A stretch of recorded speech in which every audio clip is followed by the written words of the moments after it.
Hello student, this is Tarannum and welcome to my channel. सबसे पहले बहुत ज़्यादा दिल से एकदम थैंक यू कहना चाहूँगी आप लोगों को कि मेरे आप लोगों ने जो है 100 सब्सक्राइबर कंप्लीट करने की में मेरी जो है मदद की। ठीक है, हमसे जुड़े और एक 100 सब्सक्राइबर की फैमिली बनाई। ठीक है, और यूट्यूब का भी थैंक यू बोलना चाहूँगी कि मुझे कम्युनिटी पोस्ट दिया। ठीक है, तो चलिए अब पढ़ाई पे आते हैं। तो आज हम लोग बजट लाइन पढ़ेंगे। ठीक है, बजट लाइन क्या होती है। ठीक है, बजट लाइन सेट क्या है। ठीक है, और इसमें प्राइस बढ़ने पर और इनकम बढ़ने पर कितने तरीके के चेंजेस होते हैं बार ग्राफ में। और जो है केवल प्राइस एक कम्युनिटी का चेंज होने पर या फिर दूसरी कम्युनिटी का चेंज होने पर क्या होता है ग्राफ में, ये सब हम लोग इस वीडियो में देखेंगे। ठीक है, तो चलिए स्टार्ट करते हैं। ठीक है, बजट लाइन हम लोग पहले देखेंगे। बजट लाइन क्या है? Budget line in short in normal language आप लोग ये समझ सकते हैं कि बजट लाइन वो लाइन है, एक ग्राफिकल प्रेजेंटेशन, वो ग्राफिकल रिप्रेजेंटेशन है जहाँ पर हमारी इनकम के अकॉर्डिंग हम दो कम्युनिटीज़ को खरीदने में जो सक्षम हैं उस लाइन को ही हम बजट लाइन जो है कहते हैं। ठीक है, तो चलिए हम लोग डेफिनेशन में इसे हम लोग अच्छे से पढ़ लेते हैं। हमारी बुक क्या कह रही है हम लोग ये पढ़ लेते हैं। ठीक है, budget line is a graphical representation of all possible combination of two goods which can be purchase with given income and price such that the cost of each combination is equal to money income of the consumer। ठीक है, जो मैंने बताया वही है, लेकिन इसे language का यूज़ कर एक अच्छी सी डेफिनेशन बना दी गई है। इसे आप अपनी लैंग्वेज में लिखिएगा, बहुत ही आसानी से आपको याद होगा और ज़िंदगी में कभी नहीं भूलोगे। तो इसे लिखना यही है कि बजट लाइन क्या है। बजट लाइन वो ग्राफिकल रिप्रेजेंटेशन है जो हमें हमारी इनकम के हिसाब से टू कम्युनिटीज़ को खरीदने में जो है हमें सक्षम बनाती है। ठीक है, उसे ही हम लोग बजट लाइन कहते हैं। ठीक है, बजट सेट क्या होता है? बजट सेट क्या होता है? is a set of all possible combination of two goods which a consumer can afford given his income and price in the market। Budget set भी क्या है? वो पॉसिबल कम्बिनेशन है जहाँ पर टू गुड्स एक कंज्यूमर अफोर्ड कर लेता है अपनी इनकम के हिसाब से, उसे बजट सेट कहते हैं। जैसे कि दो कमोडिटी, एक कंज्यूमर है, उसकी इनकम है 20 रुपीज़ और टू कमोडिटी है ए एंड बी। ठीक है, और जो है उन दोनों की भी उनका प्राइस है 10 रुपीज़। ठीक है, तो इस कमोडिटी को खरीदने की चार स्टेजेस हो सकती हैं। ठीक है, एक हो सकता है कि वो कमोडिटी ए को ही जो है दो खरीद ले। ठीक है, दो कमोडिटी ए को ही के दो सेट्स खरीद ले। ठीक है, दूसरा ये हो सकता है, ठीक है, 10 रुपीज़ हो गया, उसके पैसे खर्च हो गए, जितनी उसकी इनकम थी 20 रुपीज़। ठीक है, उसके बाद वो ये कर सकता है कि वो बी कम्युनिटी को दो खरीद ले। ठीक है, यानी बी तभी भी हो गया 10। ठीक है, और कभी ये हो सकता है कि वो एक इसमें का खरीद ले और एक इसमें का खरीद ले। ठीक है, यानी ए एंड बी 3 स्टेजेस हो सकती है इस कम्युनिटी को खरीदने की। ठीक है, इसे ही बजट सेट कहते हैं। ठीक है, इसे ही बजट सेट कहते हैं। ठीक है, तो इसको हम लोग एक टेबल की मदद से हम लोग जो है अच्छे से समझते हैं कि बजट लाइन आखिर होती क्या है। ये बुक में आपको मिल जाएगा। ठीक है, लेकिन इसको मैं आपको समझाने की कोशिश करती हूँ कि आपको जो है इसे जो है पढ़ाने के बाद जो है बुक अच्छे से समझ में आती है। ठीक है, जब ये वीडियो देखने के बाद आप बुक पे जाएंगे तो आपको अच्छे से क्लियर होगा।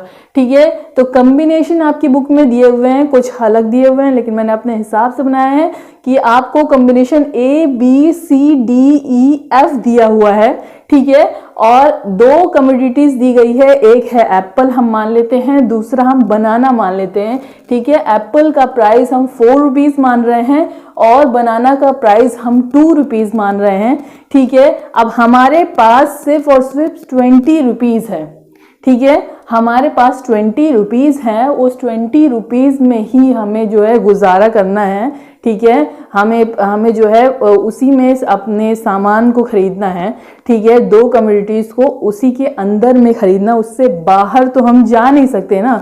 जितनी हमारी इनकम है हम उसी के अंदर ही रहेंगे, है ना।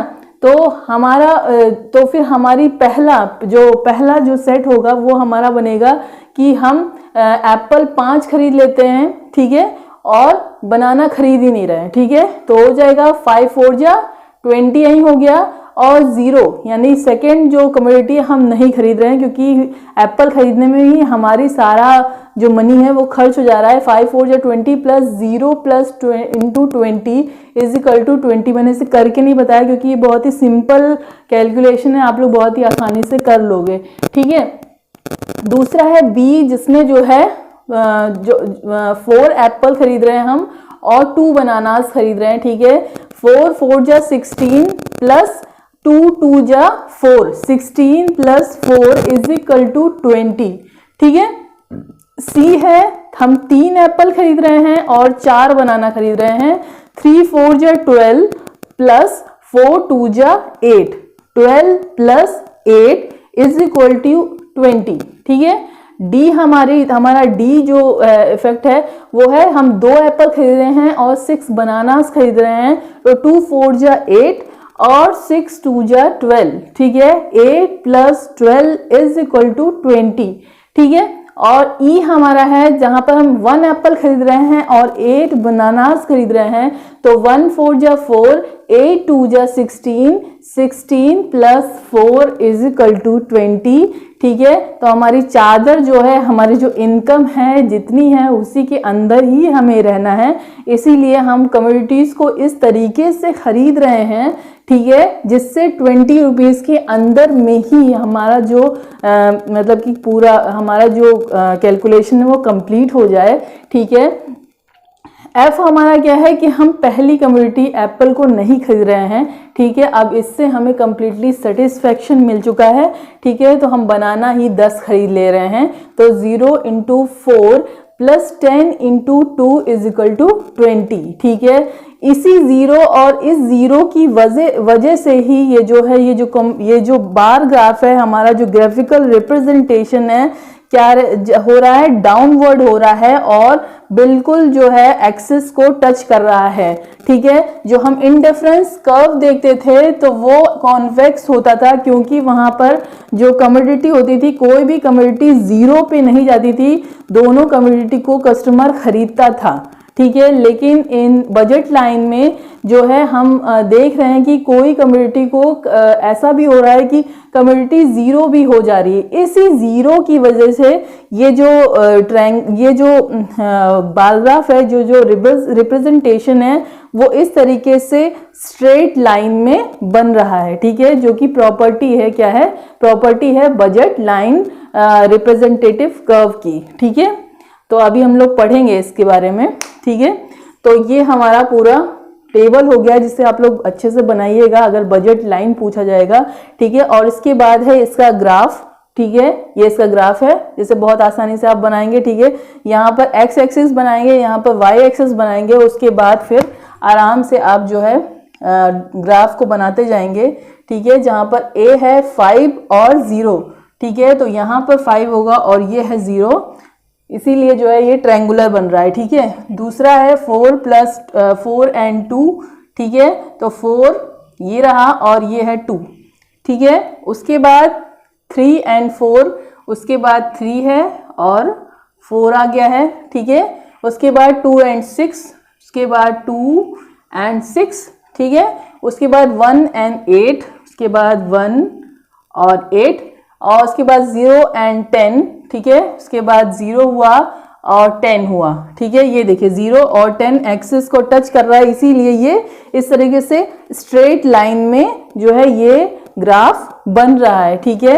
और ये जो लाइन यहाँ पर खींची जाएगी और जो पॉइंट हमें ये मिलेगा वो ही है क्या है, कंज्यूमर सेटिस्फैक्शन पॉइंट, जहां पर कंज्यूमर इक्विलिब्रियम फील कर रहा है, जहां पर कंज्यूमर कंप्लीटली सेटिस्फाई हो रहा है, क्योंकि हम चैप्टर पढ़ रहे हैं कंज्यूमर इक्विलिब्रियम। ठीक है, तो यहाँ पर क्या एक चीज और आपकी बुक में बताई गई है कि जो अंदर पॉइंट्स दिए हुए हैं, ठीक है, जैसे कि मैंने पॉइंट लगा रखे हैं जिससे मैं भूल ना जाऊं, ठीक है, उसे हम लोग अंडर सेविंग कहते हैं, यानी वो पॉइंट जहां पर हम मतलब कि जो है अपनी इनकम के हिसाब से कोई भी कमोडिटी खरीद सकते हैं। ठीक है, वो ये पॉइंट हैं जो इसके अंदर में जितनी भी पॉइंट्स आएंगे वो सारे पॉइंट्स हमारे से मतलब हमारी जो बजट है, बजट के अंदर में आएंगे और हम उस कमोडिटी को खरीद सकते हैं। इससे बाहर जितने भी पॉइंट हैं वो क्या हैं, वो हमारे लिए अनअचीवेबल हैं, क्योंकि हमारी इनकम उससे ज़्यादा नहीं है, इसलिए इससे ज़्यादा इसके बाहर जितने भी पॉइंट हैं, इसके बाहर जितनी भी कमोडिटीज़ हैं,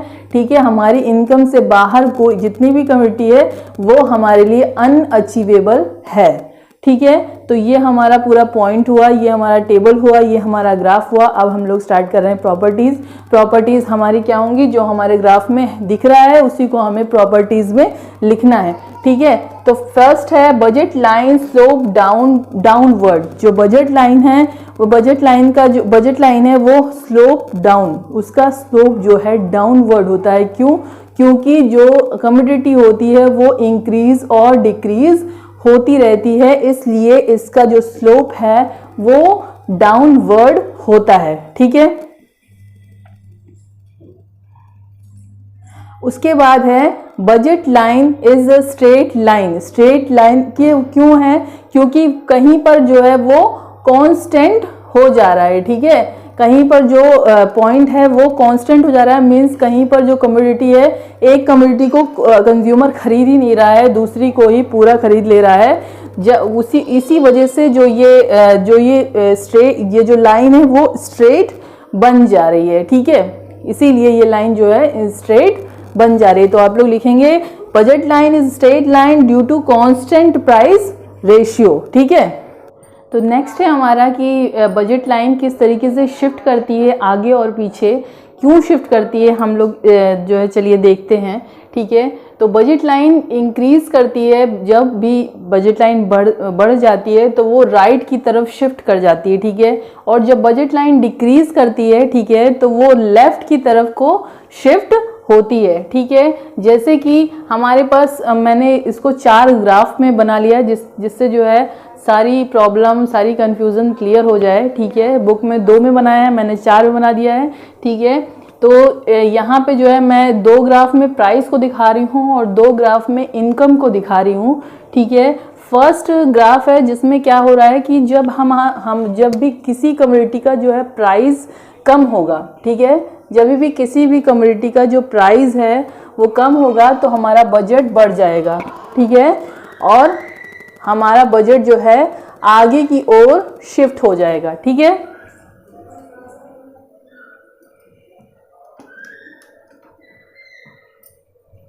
ठीक है, और जब भी किसी भी कमोडिटी का जो प्राइस है वो बढ़ जाएगा, ठीक है, बढ़ जाएगा तो हमारा बजट घट जाएगा।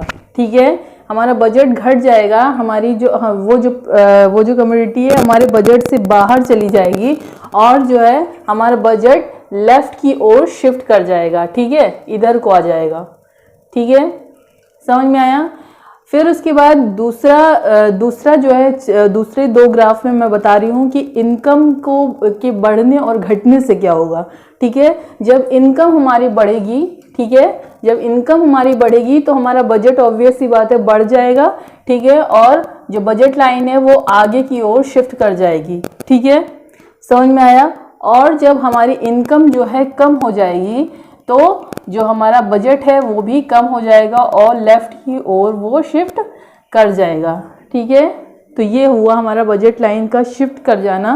ठीक है, अब अगर एक कमोडिटी में सिर्फ एक कमोडिटी अगर का प्राइस अगर बढ़ता है और घटता है तब क्या होता है, तब हम लोग देखते हैं। ठीक है, तो इसमें भी 4 ग्राफ्स बना दिए गए हैं। ठीक है, क्योंकि 4 स्टेजेस हैं इसमें। ठीक है, एक बार एक कमोडिटी का प्राइस बढ़ रहा है, दूसरी बार दूसरी कमोडिटी का प्राइस बढ़ रहा है, ठीक है। इसलिए 4 ग्राफ हैं, ठीक है। तो यहाँ पर पहले में जो है हम लोग दिखा रहे हैं कि प्राइस ऑफ एप्पल बढ़ रहा है, ठीक है। प्राइस ऑफ एप्पल बढ़ रहा है तो जो बजट है, एप्पल का जो बजट है वो कम हो जा रहा है, ठीक है। अगर किसी भी कमोडिटी का जब भी प्राइस बढ़ जाता है तो हम क्या करते हैं, ठीक है। अभी ये मार्कर 5 रुपीज़ का है तो हम खरीद रहे हैं, जब ये हमारे बजट से बाहर चला जाएगा तो हम इसे खरीदना बंद कर देंगे, है ना, या फिर कम खरीदेंगे, है ना। तो वैसा ही हर चीज़ के साथ होता है कि जब प्राइस ऑफ एप्पल बढ़ेगा तो जो एप्पल का बजट है वो कम हो जाएगा, और जो बजट लाइन है वो पूरी तरीके से नहीं, बनाना कांस्टेंट रहेगा। एप्पल की तरफ से जो बजट है वो जो है लेफ्ट की ओर शिफ्ट कर जाएगा, ठीक है। अब जब प्राइस एप्पल का कम हो जाएगा तो वो हमारे बजट के अंदर आ जाएगा, ठीक है। हमारा बजट बढ़ जाएगा और क्या होगा, हम एप्पल ज्यादा खरीदने लगेंगे, ठीक है। बजट बढ़ने पे क्या होगा, शिफ्ट हो जाएगा, क्या हो जाएगा, शिफ्ट हो जाएगा राइट की ओर, ठीक है। अगर बनाना का प्राइस बढ़ता है, ठीक है, बनाना का प्राइस बढ़ जाता है तो एप्पल कांस्टेंट रहेगा, ठीक है। जो एप्पल है वो कांस्टेंट रहेगा, बनाना क्या होगा, लेफ्ट की ओर शिफ्ट कर जाएगा। बनाना को हम लोग कम खरीदेंगे या फिर खरीदना बंद कर देंगे, ठीक है, क्योंकि वो हमारे बजट से बाहर जा रहा है, ठीक है। समझ में आया। और जब बनाना का प्राइस जो है कम हो जाएगा तो वो हमारे बजट के अंदर आ जाएगा, ठीक है। वो हमारे बजट के अंदर आ जाएगा, हमारा बजट बढ़ जाएगा और हम लोग बनाना को बहुत ज़्यादा खरीदना स्टार्ट कर देंगे, और जो बजट लाइन है वो राइट की ओर शिफ्ट कर जाएगी, ठीक है। तो ये हम हुई 4 स्टेजेस, जहाँ पर एक में एक कमोडिटी का प्राइस बढ़ रहा था, दूसरे में घट रहा था, एक में दूसरी कमोडिटी का प्राइस बढ़ रहा था, दूसरे में घट रहा था। ये 4 स्टेजेस हुई, ठीक है। और ऊपर हमने जो है प्राइस के बारे में सीखा, ठीक है, और इनकम के बारे में सीखा कि प्राइस बढ़ने और घटने पे क्या होता है और इनकम के बढ़ने और घटने पर क्या होता है। तो ये हुआ बजट लाइन, ठीक है। इसका कंप्लीट डिस्कशन हम लोग कर चुके हैं, ठीक है। अब कल हम लोग इंडिफरेंस कर्व के बारे में पढ़ेंगे, जो कि बहुत ही इंपॉर्टेंट टॉपिक है। आज का वीडियो बहुत बड़ा हो चुका है, इसलिए इसके आगे हम कल पढ़ेंगे, ठीक है। That's all today. Like my video, अगर आपको पसंद आए शेयर कीजिएगा और सब्सक्राइब कीजिएगा अगर पहली बार आए हैं। Thanks a lot.